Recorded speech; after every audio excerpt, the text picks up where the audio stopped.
Welcome to the Tech Egg. Don't get scrambled. Enjoy the video. Measure ingredients precisely. Combine 1 liter water with 50 g salt and 25 g sugar to create a 5% brine solution for balanced seasoning. Add 1 sliced lemon, 5 peppercorns, and 2 bay leaves for subtle aromatics. Bring to a simmer just to dissolve salt and sugar, then remove from heat and cool to room temperature before using. Cooling prevents cooking the fish and keeps texture firm.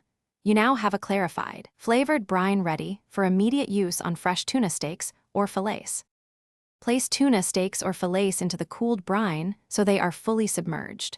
For 1-inch thick pieces, brine for 20-45 minutes, depending on how salty and firm you want them.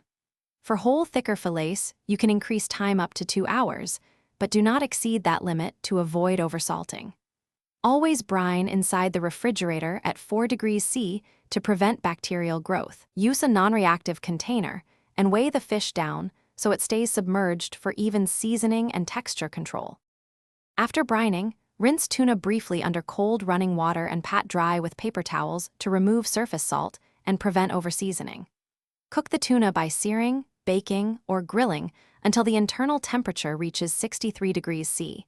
Then rest for 3 minutes to allow juices to redistribute. This yields a safe, moist result.